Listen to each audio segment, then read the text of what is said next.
potato, But the potato? a Chinese potato. I don't think you sent me a video. Maybe I forgot to send it to you. Yeah, I think It's so. at the very bottom. Oh, was it? I think so. I Oh. saw something at the very, very bottom about potato, potato, potato. Oh, Yeah. then maybe you came in before we had Yeah, to it- show it. Because we were in the middle of like the one that was right Right. above it, which Okay. was the German one. Yeah. And that was right below. Yeah. Well, let's talk, and if we have time, we can show that one. But I'm just looking at the other themes that are there, and we've got rough a little under 50 minutes. Okay. So let's turn on our. Yeah. We had a great brief discussion there in the break. Why don't you put it in your terms? Oh, what's your name, please? I'm Jing, How do you spell it in English? G-I-N-G-Y-I, and you can call me Jing. G-I-N-G-Y. Oh, Y-I, yeah. Okay. Yeah. Okay. Gingy. So you're making a very good point. Please do. And your name is? I'm Mark. Mark. Okay. So if we can have a little discussion with the two of you, then I can maybe follow up. To repeat my question, or Yeah. For the audience who are not here in class today. oh yeah. So film. Yeah, basically, I have a question about the different impacts of different types that how the art can impact the audience. For example, in a museum, if the audience see the masterpiece, I think they have to think deeper or think broader. But if in a theater, combined with music and performance, the sound may have the very instant impact on people's feelings, so the people may think superficial. And the performance, they can also if it's combined with songs, it can also have the the people have a different impact with the audience in the museum. Yeah, it is. Okay. So basically, to summarize, we can look at different kinds of art, such as looking at a painting in a museum versus, say, a theatrical performance where there's music, dance, think of Broadway dancing, the way it's performed in terms of the individual actor or actress or singer who's on the stage, combined with the lyrics or the word, the plot may be separate from each of these. Where and how might these be combined? And you're pointing out that this may be in the theater, but I'd say it depends on which kind of theater. But Mark, do you have any follow-up on any of these? Yeah, I mean, I was thinking that in a certain sense, certain religions have an element of that sort of performativity, that sort of element of like a performed culture. So you see that in Catholicism. I think you see that a lot in like sort of Black church as well. Sort of like there's an element of like lyrics, like musicality and performance. And there's a lot to be said about like other religions. Like I'm not an expert in ancient religions, but there's an element of that thread. Like religion is this sort of cultural sort of performance that engages people like from the entire sort of society to believe in something, and the way that you sort of indicate that is by performing. So Catholicism, it was spreading this sort of ideology, this sort of belief system to the masses by getting them to come to church, to engage with a priest who would read sermons and gospels, which were originally in Latin that populace didn't know. So there's like an element there of like church as cultural performance, as a space of performance. Good points indeed. Think of medieval Europe across France, villages in Italy, Spain. They often would build, I won't say often, but some of the most dramatic activities. Well, there was no national state in the medieval period in Europe, and the counterpart was the Roman Catholic Church going up to the Vatican, and they tried to build cathedrals, not just little baby churches, but dramatic cathedrals with Notre Dame in Paris, and then individual popes, but then lower level officials within the Roman Catholic Church had a lot of money, and they used it to hire and have artists create paintings, statues,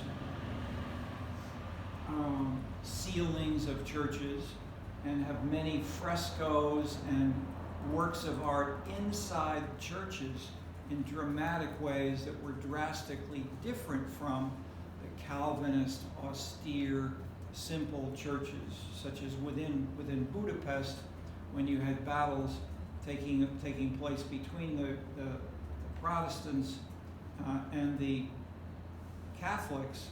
When they would take over the same church, one would take over if the Catholics had decorated beautifully, the Protestants tended to destroy some of these arts or take them out away from the church and send a message that these are selling out to the materialism, if you will, that kind of thing. Whereas we want to have a more abstract conception directly relating to God. So there would not be a confession where you would have a priest sitting there and you would be in your little box and you would confess your sins, and the priest would listen, and he could give you redemption through the church, could make you pure or repure, whereas you had to do that yourself in the Protestant church.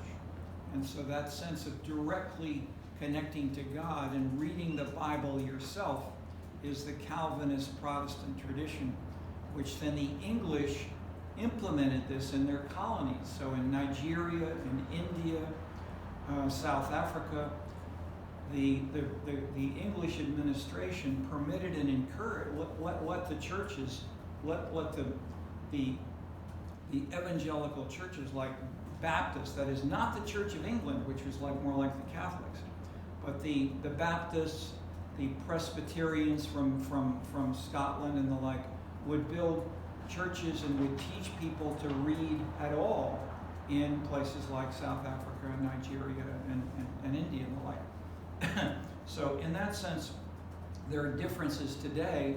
And then in Latin America, of course, it was all Catholic, in contrast to the English colonies, where you may have others or so. Within Africa, you could have Belgian next to English, next to French, next to Portuguese, with colonies, and they each were doing these different things, including, that is, in general, there has been more of a tolerant perception, at least, or tolerant policy in the English colonies, whereas the others, people who said, get rid of the colonizers here, they'd be killed in Belgium, in the Belgian colonies. So Belgian Congo still has this tradition of being very, very tough on people who are politically dissenting. Okay. So, one or 2 points there.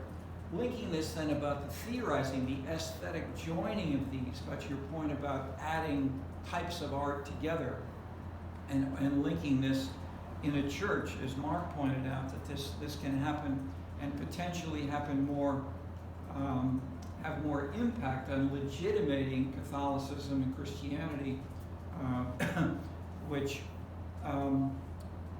when we've compared these patterns, for instance, even today, with data for zip codes or blocks, for every block and every zip code in the United States, we have 50, 60,000 of these zip codes. We then look at where are churches. And in France, they tend to have big churches, and even if they're not all cathedrals, but the churches tend to be in the big main streets, in the bigger cities in France. In the U.S., by contrast, people create little churches wherever people are, especially where they're African Americans.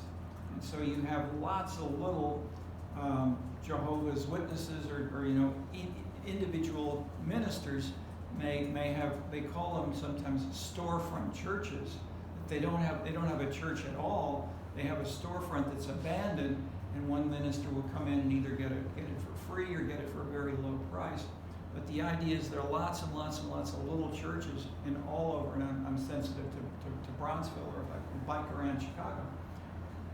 You have these all over, and churches, and where churches are found are related to where people live, in particular, distinctly more so in African American neighborhoods. Okay. Theory, one of the biggest theories here in this respect of articulating what you observed changing in China is featured in chapters 1 and 2 of our book, Scenescapes. And so we have today in the reading the section on the land, but I'm bringing in, of course, a critical point which you have just made, and that comes from. So we had last time we had images we may not have had. Well, we may or may not have.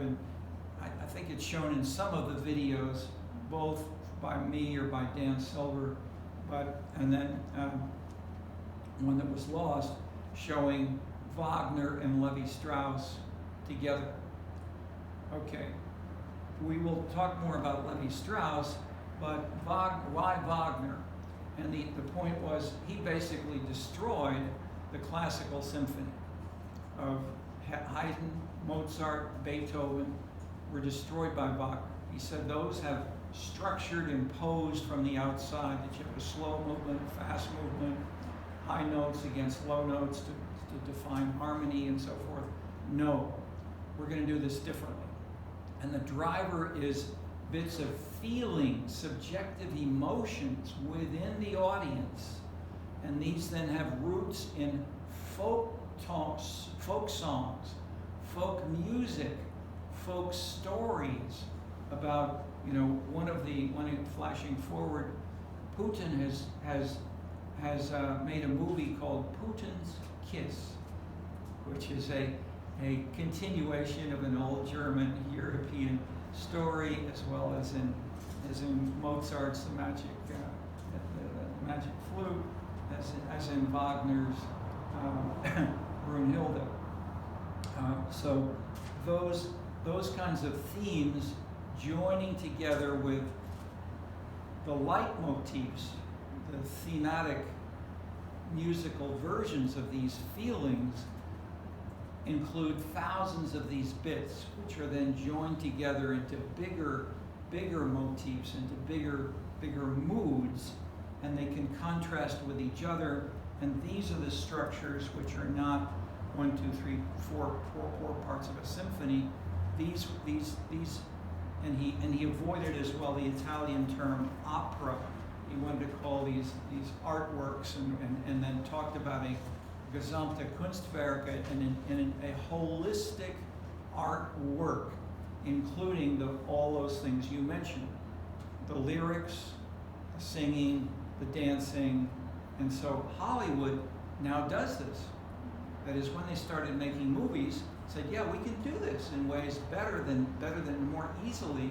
We can have horses and cowboys in the movie in ways that you can't so realistically do on a stage. So in that sense,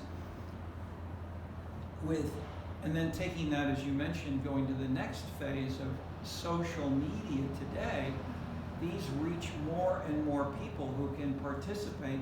And as I mentioned in my example, we can have Bronzeville guys playing basketball, choosing Michael Jordan basketball shoes in ways that would give them charisma, hopefully, but also the common frequently successful activities that give you more pride and respect in a high school is being a good basketball player and making videos and attacking other gangs. Forrest Stewart has The Ballad of the Bullet, is a book he has done based on talking to the gangs in Chicago. He and I would ride around in different neighborhoods of Chicago and then talk about these things, and then he's done it really thoroughly. Okay, let me stop there for a minute, and I can talk about more. But any reactions that we've the rest of you want to add on this? Okay, let me just mention briefly some of the other readings, so that just what is in them there. Alan Scott on Hollywood. This is a good, hopeful title that might connect with what we're talking about, and he doesn't at all. It's written by actually he's a Marxist. He's an economic geographer. And I presented some stuff about what I've just said here in Los Angeles, at UCLA and at USC. And at both places there were Marxist, cultural, and they both happen to be geographers who were very outspoken and attacking me very actively and saying, the arts, the arts are not anything different than any other job. And Hollywood, and so the model of the model is of who are the jobs of people who create Hollywood films.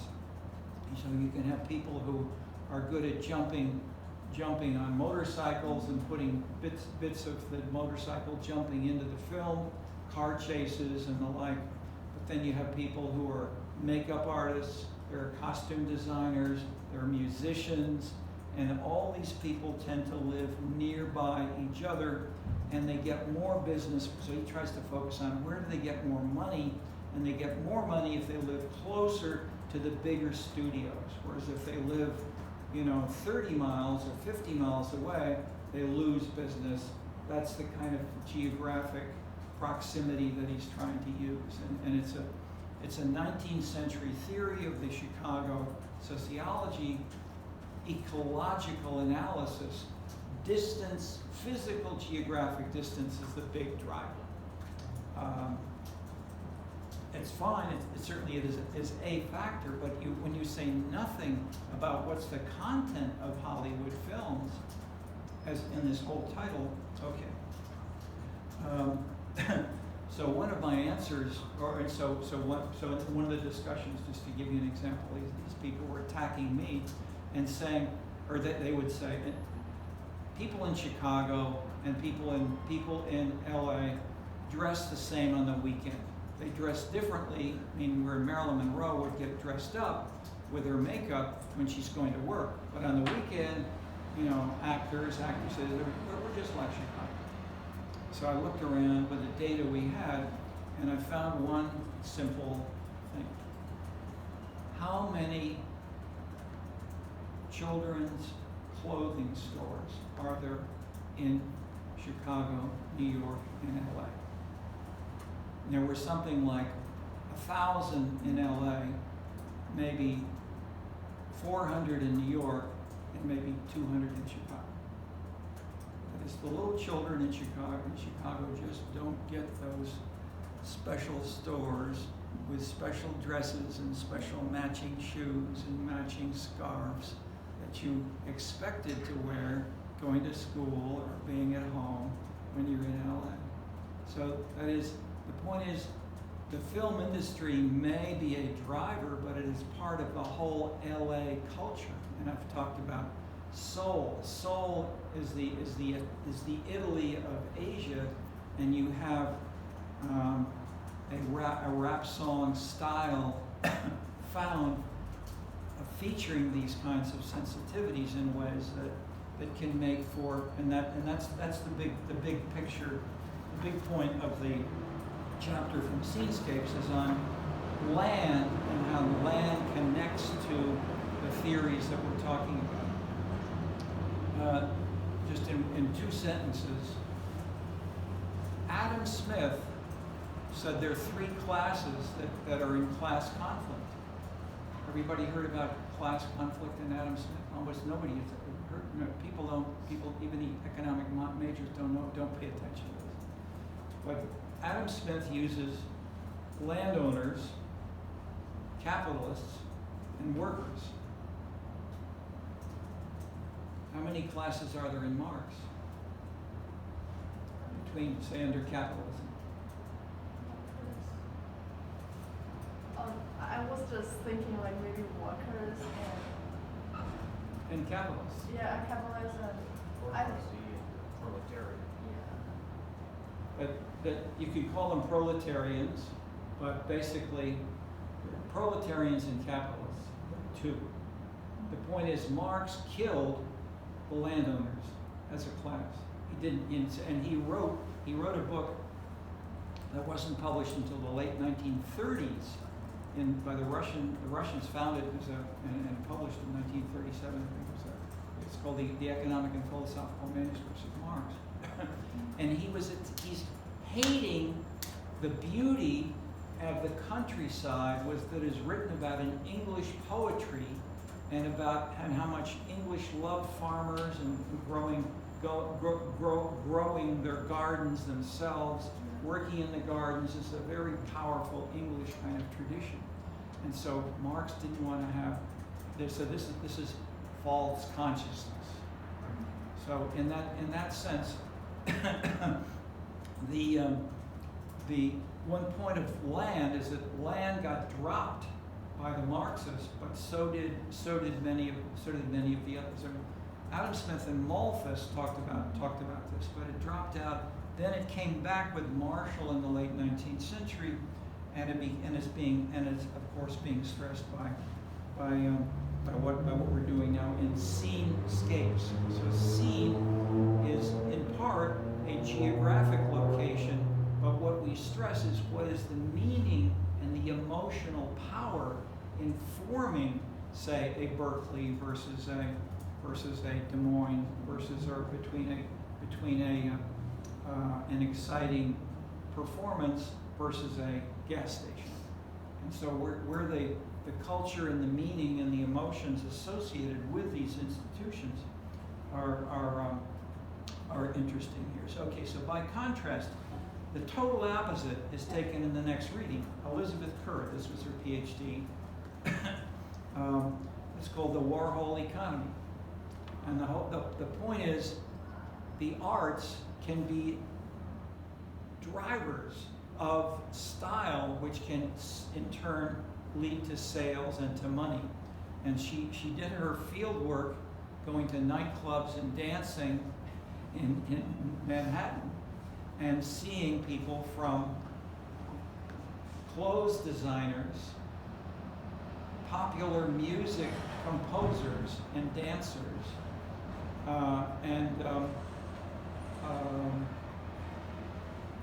popular music designers and artists or painters like Warhol.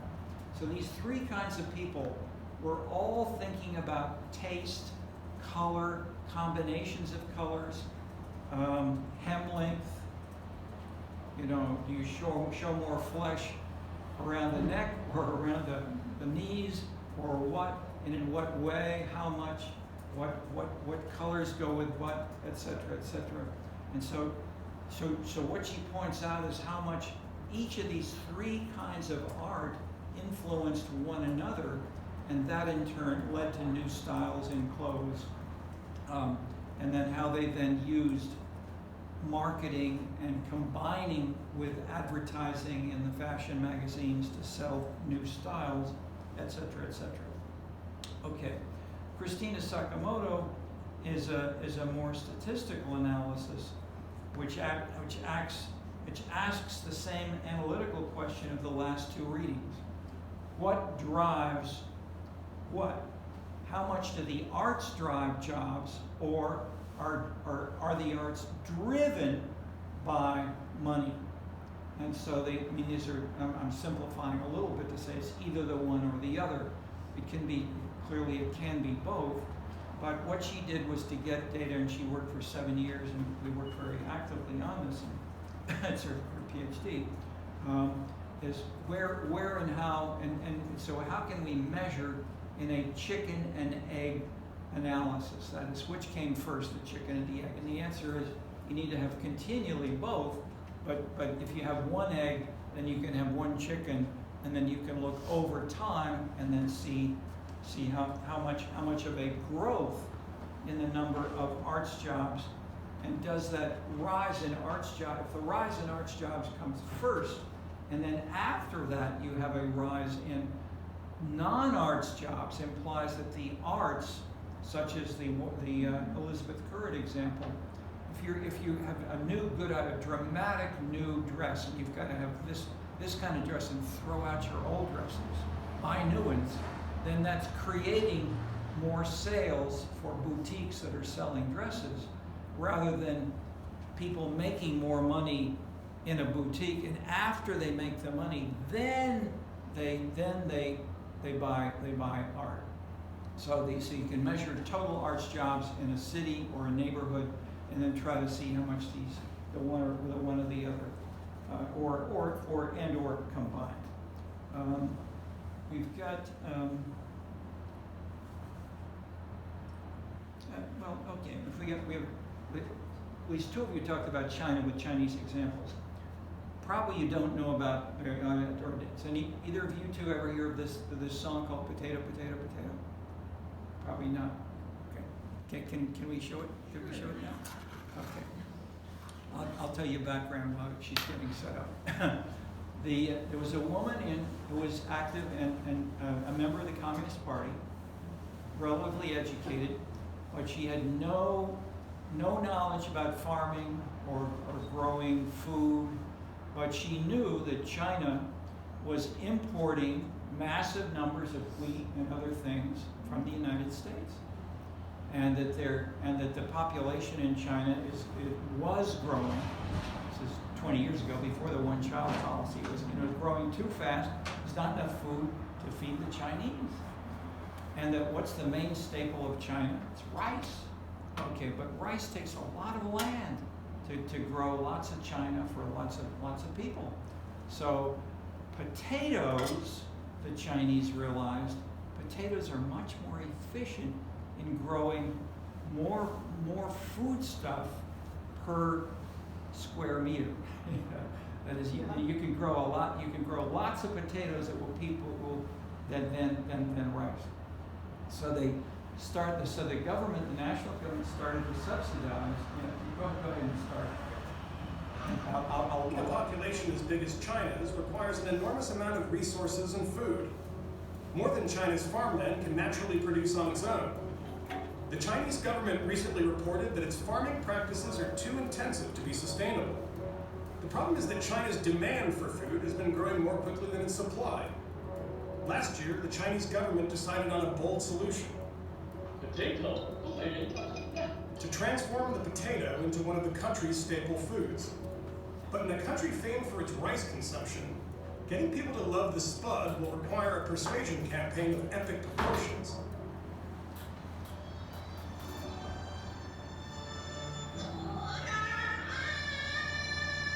This is the song. She wrote the song.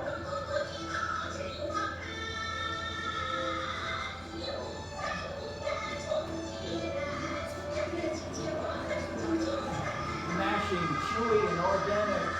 This is Sister Potato, a loyal Communist Party member, spud farmer, and all-round potato proponent. With impeccable branding, she's taken it upon herself to raise the profile of the humble potato. 我肩负着一个责任，要推进马铃薯在中国的发展进程。土豆，碳水化合物、蛋白质，然后呢，具有抗氧化、抗衰老、抗癌症的功效。现在科学家们告诉我，土豆是减肥的，为什么？所以土豆吃了有好多好处啊！土豆卖得好，发展得好，土豆姐姐功不可没。我是土豆，土豆就是我。 It's fair to say that Sister Potato, as she insists on being referred to, is all aboard the government's potato push. In addition to her music and marketing appearances, She's also created a range of self-promoting potato products. 所以这个是一个很好的挣钱的机会嘛。所以我非常爱土豆，但是我也爱钱。2块钱一个，2块钱一个啊！土豆点了，2块钱一个。土豆泥做的馅儿，土豆粉做的皮儿。啊？买了品尝，买了品尝啊！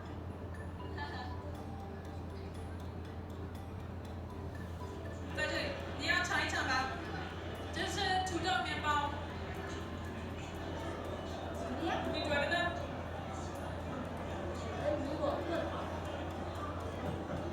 ？Sister Potato may have her eyes on the potato bread, but that doesn't mean that the government isn't onto something. The food supply gap in China is driven by its rapidly growing economy. As incomes grow, tastes change. More expensive food, like meat and protein, requires more grain for feeding livestock, and so the demand for staple grains increases. If you add urbanization to that supply gap, the situation gets worse.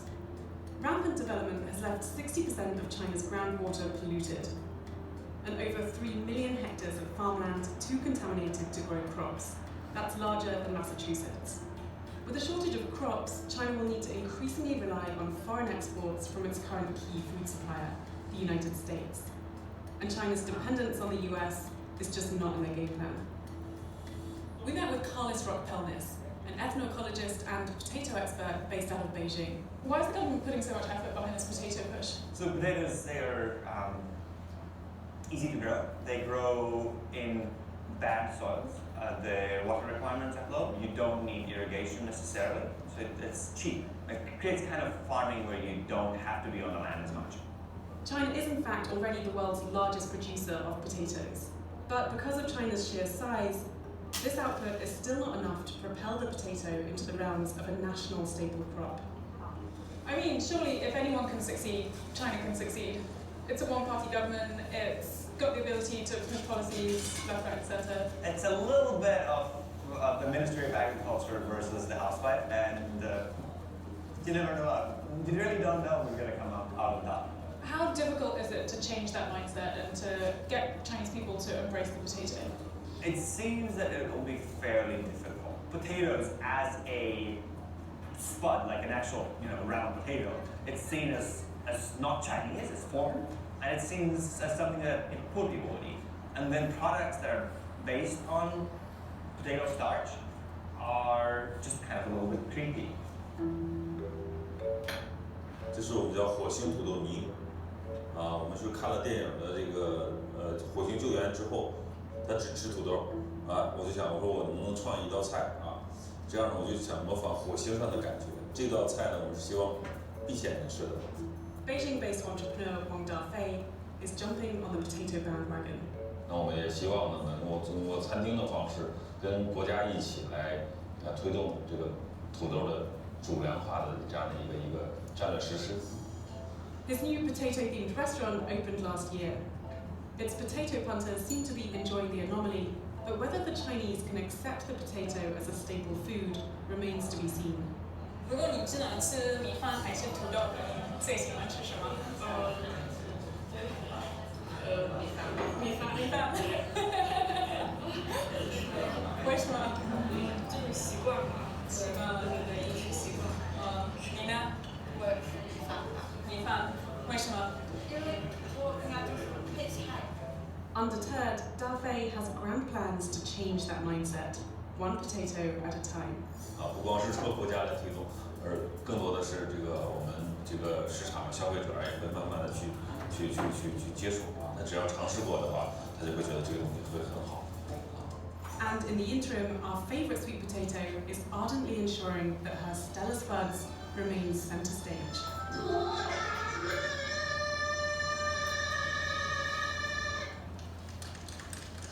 Okay. So, how about that? In terms of the question, which is the driver and which is the driven, that's the chicken and egg. Or we can call it potato versus the rice. But if the government is so ambitious as to say, we want to change the whole basic food of China, France or the US would never attempt something as narrow and simple as that.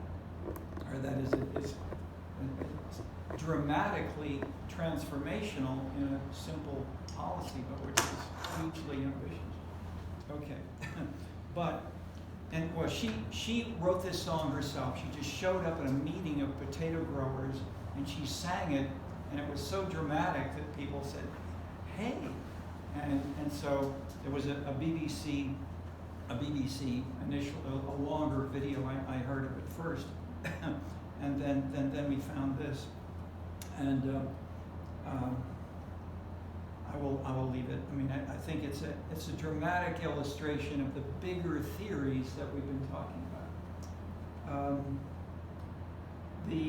The last reading was adapted from a master's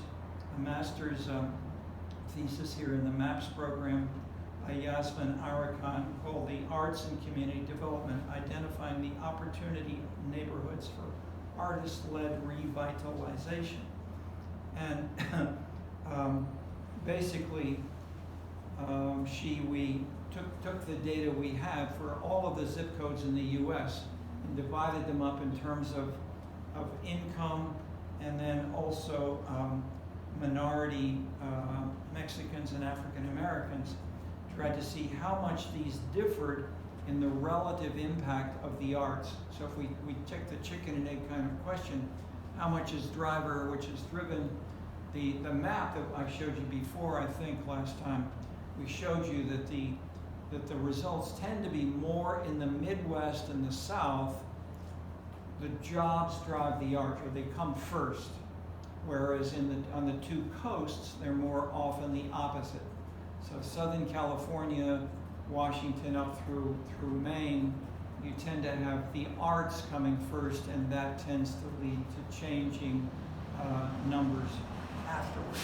So there are differences in land and region, but the question is how much, if we then get down anywhere, any zip code in the whole U.S., then look at the proportion of poor people, African Americans, Mexicans, and find that there are still important impacts of the arts in the lowest income and the highest African American. So I'm living in Bronzeville. I'm giving you Bronzeville examples of these gals will either spend or find a way to get some $300-400 basketball shoes, and they're going and they manage. I mean, they can get a cheaper cell phone, but even that, I mean, that still can be $500,000 to take the videos. Then they go to people who are really good at editing these, and they've got fancy equipment, and they've tended to be. One was in Germany, and another guy was a white upper status guy living up near the edge of Wisconsin, and the black gangs would send things to them, who would edit them, and he would then take out the family and the nice style stuff and make them into really tough machine gun shooting people. So the ballad of the bullet is how this transformation of the video, and where many of the gang members are not measuring each other by killings, but their YouTube ratings. That's the transformation. So you can have the arts in that way is spreading actively among low-income African American, tough black men in ways that are closer to the same potato. So the arts are spreading everywhere. It's not the same kind of art. I'll get one more example. I was in Paris one time, and I was near the Louvre, and a guy was running up next to me. My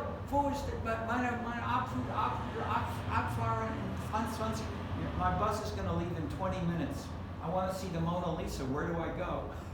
He didn't ask me in French or in English. He only spoke German. You know, where do I get to the Mona Lisa? Because we're leaving in 20 minutes on the bus. So you know, so that we get little bits of art coming in different ways, in ways that I'm featuring from people who are tour buses, Sister Potato, or my gangster gang leaders they're all using the arts, but they have different ways in which these may affect their lives. But we will explore these as we continue in this class. But any more you want to follow up with a question or comment on? I don't know. I think it's really hard. It's like actually I indeed did heard the song before, but I think it's like how to say Yeah, you've heard her song before? It's recall me that there was a series because in China is have I remember in 2015 is have how to say a movement to generate a lot of songs that to it's like a new method of propaganda because before the chairman Xi they believe that the old propaganda way is cannot to connect with the people. So in that year it will has a lot of songs which advocate his policies. And I think the potato policy is one of the policy. And I think it's combined with the environmental policy because this year he generated the Beautiful China initiative. And it's because the potato is can protect the soil erosion. So and it can also to solve some rice problems. So it was have some way to I think it's a series of something. Okay, excellent. I mean, you're at maybe if you find a little bit more, especially when is the title Beautiful China? It's a Beautiful China initiative. Yeah. Okay, now if you could bring in a little bit about that would be very interesting. Oh yeah, it's before in China is have different before the chairman Xi come into the power, there are four initiative in China economy, culture, sociology, and also the political. Yeah, and then the chairman Xi bring out something like the environmental and this concept is called Beautiful China, and it's have a lot of I believe it's called the 5 concept into one. It's like his new how to say the new model of China to make the China more beautiful. But now it's hurts the economy on some degree. So I think it's not heated as before. Yeah. Okay, no, that is it's interesting if we can learn from if you have personal experience and things that you've heard about yourselves and seen yourselves and can talk about the potential interest. Please do. Maybe if you can find something, you could send us something like a video or a little text about this, as well as what you call it, the immersive theater where you participate with the audience. Those are both new developments I'd love to learn more about because we're working with the Scenes Academy in China, and I haven't heard about either of those from those folks. But they might. There are dozens of PhD students that are looking for topics there. And I just want to add some addition to her opinion. Yeah. I think Please. that policy. I remember it's so emotional because that's the title of a big exam, and this is the title of our essay. So I just remember this topic, and I think at that maybe I was in high school. Our teacher tell us emphasizes something like, okay, we need to protect our environment, and that makes so many changes about about the travel, the area of travel. Before maybe they are more focused on human-made thing, human-made buildings, human-made museums, and add that as a spring to attract attract visitors to their country. But I think just after this policy, so many people are more focused on, okay, so maybe like we have trees, we have hills, we have rivers, we have some, you know, like the nature spring in our city, and we can also use this as a, you know, as something that attract more people to come to our city and to make money from that. And recent years, I don't know whether it's because of COVID, I think, you know, like it's people, like, you know, I know there are so many trends of travel, a popular travel city in China, and most of them became popular because of human there. Because of what? Humans. Yeah, it's like we could, you know, they could say something like, people they are so friendly. They have cheaper but also well qualitative food. They are friendly to all visitors, so we just came to the city and spend money there. You know, rather than like before, because that city has a very good view, very good, you know, maybe some famous buildings, famous nature springs or something. And I think that's also something very interesting about the changing style. I don't know whether it's about the culture or, you know, like the people's focus, like what they want from travel.